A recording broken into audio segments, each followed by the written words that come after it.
Hello friends, this is Pinky. Welcome back to Pinky lab. तो बिहार शिक्षक भर्ती को लेकर बीपीएससी चेयरमैन अतुल प्रसाद जी द्वारा घोषणा किया गया है कि कम नंबर वाले अभ्यर्थी भी अब शिक्षक बन सकेंगे और बीएड अभ्यर्थी का परिणाम जारी होगा या नहीं जारी होगा, इस बात को भी लेकर संशय बना हुआ है। और इनके द्वारा पेपर की कठिनता स्तर पर जो सवाल उठाया जा रहा है उसके बारे में बात की गई है। तो चलिए देख लेते हैं इन्होंने क्या ट्वीट किया है।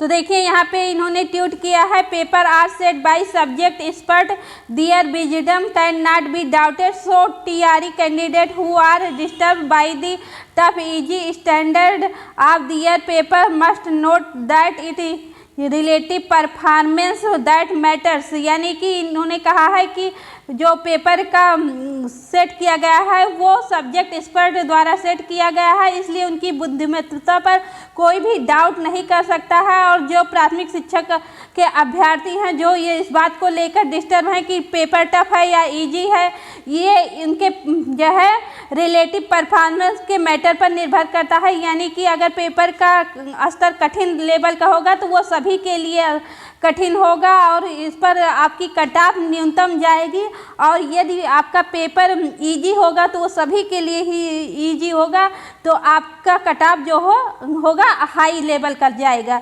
तो यहाँ पे और भी इनके द्वारा ट्वीट किया गया है। तो देखिए यहाँ पे कहा गया है, toughness of question depend on how fine the filter is needed.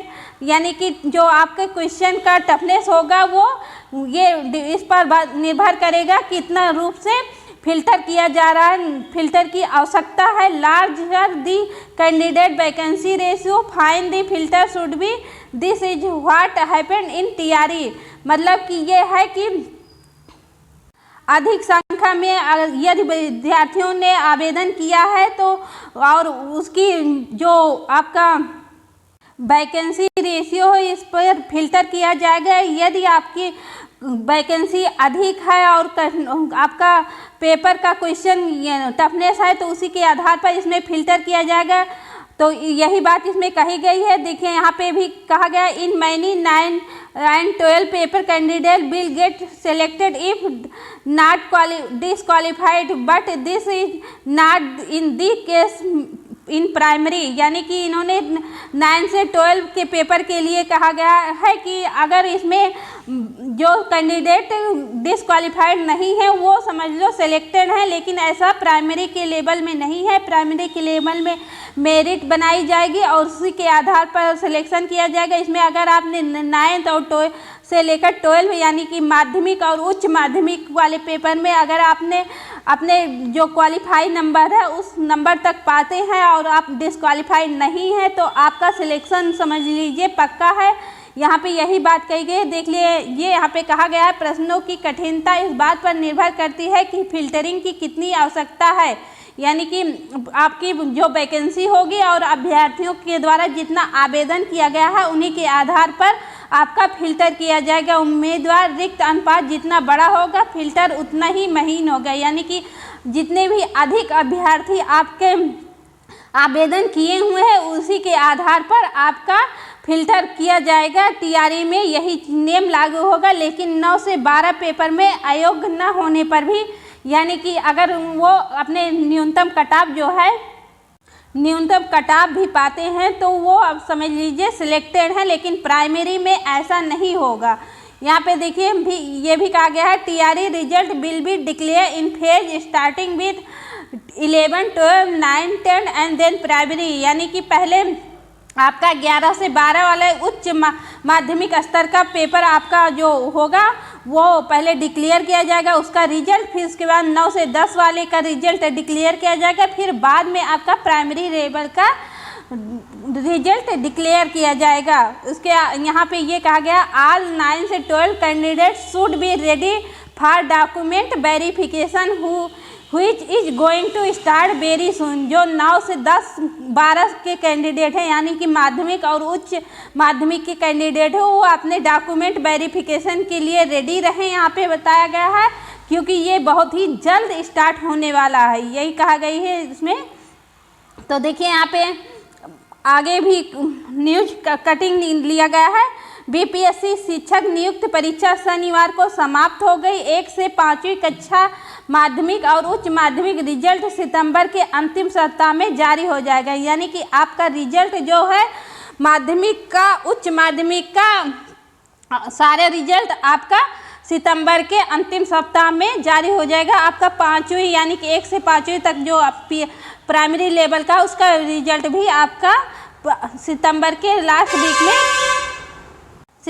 Last week में जारी कर दिया जाएगा। यहाँ पे भी कहा गया है कि बीएड अभ्यर्थियों का परिणाम सुप्रीम कोर्ट के आदेश के बाद आएगा। यानी कि सुप्रीम कोर्ट का तो आदेश आ गया है, लेकिन ये वेट कर रहे हैं एनसीटीई की गाइडलाइन का।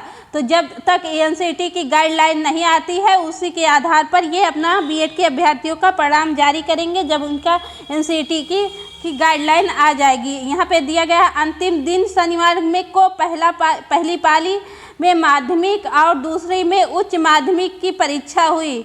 तो शनिवार को आप सभी लोगों को पता हुआ है कि पहले माध्यमिक की परीक्षा हुई, फिर दूसरी पाली में उच्च माध्यमिक की परीक्षा हुई। कुल मिलाकर 84,500 अभ्यर्थी शामिल हुए। इतनी अधिक संख्या में यहाँ पे अभ्यर्थी शामिल हुए हैं। तीसरे दिन भी 7 नकलची पकड़े गए। यानी कि हर रोज पहले दिन भी नकलची पकड़े गए, दूसरे दिन भी और तीसरे दिन। इतनी सोचिए, इतनी कड़ी तरह से रूप से परीक्षा ली गई है, इतने रूप से फिल्टर किया गया है परीक्षा लेने के लिए, फिर भी यहाँ पे नकलची लोग धांधली कर रहे हैं। दोनों पालियों के प्रश्नों का स्तर मिला जुला रहा। यानी कि उसमें आपका कुछ प्रश्न उच्च मतलब कठिन स्तर के थे तो कुछ इजी स्तर के थे। कुछ अभ्यर्थियों का कहना है कि प्रश्न सिलेबस के अनुसार पूछे गए हैं। इधर पूरे मामले पर बीपीएससी अध्यक्ष अतुल प्रसाद ने ट्वीट कर कहा है कि विषय के विशेषज्ञों से प्रश्न तैयार कराया गया है।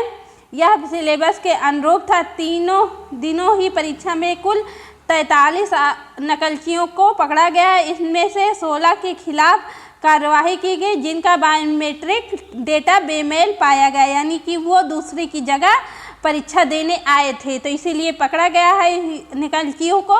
ये तो मैंने पहले ही बता दिया। तो देखिए यहाँ पे शिक्षक भर्ती न्यूनतम अर्हता को कम कर सकता है बीपीएससी। तो देखिए यहाँ पे आपकी न्यूनतम अर्हता जो होगी उसको कम भी कर सकता है बीपीएससी, क्योंकि इन्होंने बताया है कि शिक्षकों की 75% सीटों को भरने के लिए बीपीएससी तय न्यूनतम अर्हता अंक से नीचे भी कट ऑफ कर सकता है। यानी कि जो आपकी तय न्यूनतम अर्हता है उसके नीचे भी ये कट ऑफ कर सकते हैं, क्योंकि इन्हें 75% सीट भरनी है, ये इन्होंने घोषणा की है। यहाँ पे देख सकते हैं पूरा डिटेल में दिया है, न्यूनतम अर्हता से नीचे कट ऑफ कर सकते हैं। यह जानकारी आयोग के अध्यक्ष अतुल प्रसाद ने शुक्रवार को ट्वीट कर दी है। उनके हिसाब से सामान्य प्रशासन विभाग की ओर से जो न्यूनतम अर्हता अंक तय की है गए हैं इससे भी नीचे कट ऑफ जा सकते हैं। बताइए, जब इनको अपने न्यूनतम कट ऑफ से नीचे जाना है तो इन्होंने परीक्षा क्यों ली? जैसे पहले होता था कि सीटेट के आधार पर इनको बच्चों को नियुक्ति मिल जाती थी, उसी के आधार पर इनको नियुक्ति दे देनी चाहिए थी।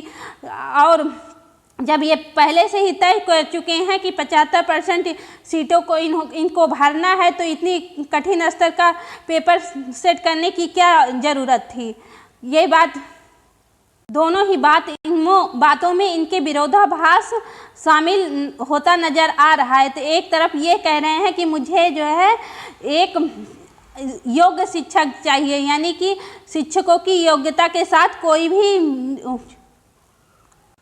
भी समझौता नहीं होगा। दूसरी तरफ ये कह रहे हैं कि अगर वो न्यूनतम कट ऑफ से नीचे कट ऑफ पाते हैं तो भी उनको शामिल किया जाएगा। तो देखिए यहाँ पे कैसे ये दोनों बातों को विरोधाभास हो रहा है। एक तरफ इनको 75% सीट भी भरनी है, दूसरी तरफ इनको योग्य शिक्षक भी चाहिए। बताइए, जब वो जो है अपनी न्यूनतम अर्हता से जो है अपनी कट ऑफ से कम नीचे वाले शिक्षकों को शामिल कर लेंगे तो क्या उनकी योग्यता में जो है समझौता नहीं होगा? यहाँ पे आप खुद ही कमेंट करके बताइएगा। यहाँ पे इन्होंने पूरा डिक्लेयर कर दिया है कि जो न्यूनतम अर्हता बताई गई थी पहले। देखिए यहाँ पे फिलहाल सामान्य प्रशासन विभाग की ओर से सामान्य श्रेणी के लिए 40, तो 40 से 60 के बीच में बहुत सारे अभ्यर्थी सामान्य के लेकर आए हैं नंबर। तो आप देख लीजिएगा, बहुत सारे कमेंट आ रहे हैं यहाँ पे, तो आप खुद ही अपने हिसाब से अनुमान लगा लीजिएगा कि क्या जब इतने नंबर लेके आए हैं अभ्यर्थी तो इनको न्यूनतम कट ऑफ जो है से कम लेने की क्या आवश्यकता है। यहाँ पे बीसी के लिए 36.5%, ईबीसी के लिए 34%, एससी के व एसटी के लिए 32% और सभी वर्ग की महिलाओं के लिए 32% न्यूनतम आहर्ता अंक, यानी कि कुल इनको 32% मतलब कि 39 पॉइंट इनको कोई कुछ नंबर लाना है महिलाओं को, तो भी इनका सिलेक्शन हो जाएगा, ऐसा इन्होंने कहा है।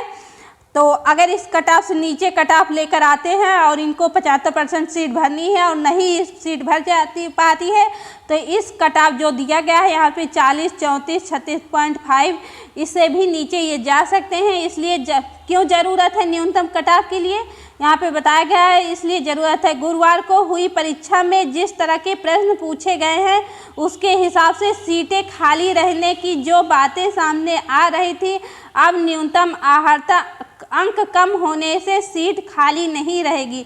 यानी कि जब न्यूनतम आहर्ता जो है आपकी कम हो जाएगी तब आपकी सीट खाली नहीं रहेगी।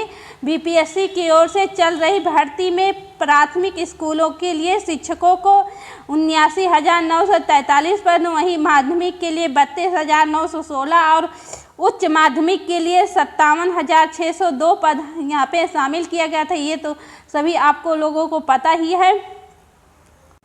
यहाँ पे बताया गया सभी श्रेणियों के लिए प्रशासन विभाग ने तय रखा है न्यूनतम आहर्ता अंक, तो न्यूनतम आहर्ता अंक तय कर रखा गया है विभाग की ओर से, ये चीज़ यहाँ पे कही गई है। तो चलिए, अगर आप लोगों के कितने नंबर आए हैं बीपीएससी के एग्ज़ाम में आप कमेंट करके ज़रूर बताइएगा। मिलते हैं नेक्स्ट वीडियो में, तब तक के लिए टेक केयर, बाय बाय।